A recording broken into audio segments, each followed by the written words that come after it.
పెద్దలు గౌరవ ముఖ్యమంత్రి వర్యులు రేవంత్ రెడ్డి గారి ఫోటో ఫేస్బుక్ లో ఒక అనామకుడు అంటే వివేక్ అనే ఎమ్మెల్యే గారి యొక్క సన్నిహితుడు అనుచరుడు అతను మన ముఖ్యమంత్రి వర్యులు రేవంత్ రెడ్డి గారి ఫోటోను ఒక నగ్నంగా ఫేస్బుక్ లో వేసి కాలీఫ్లవర్ ఫోటో పెట్టి ఈ విధంగా సోషల్ మీడియాలో ప్రసారం చేయడము చాలా దురదృష్టకరము.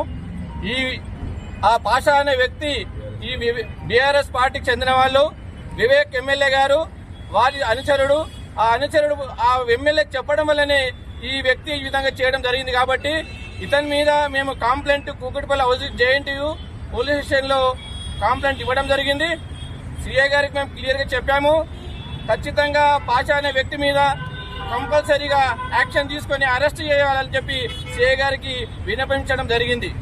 రాబోయే రోజుల్లో ఎవరైనా ఈ విధంగా చేస్తే ఖచ్చితంగా పోలీస్ స్టేషన్ న్యాయపరంగా కాకుండా కాంగ్రెస్ పార్టీ నుండి కార్యకర్తలమందరము పైన తిప్పి వాళ్ళని చెప్పుతో కొడతామని చెప్పి మేము మనం చేస్తున్నాం. జై కాంగ్రెస్.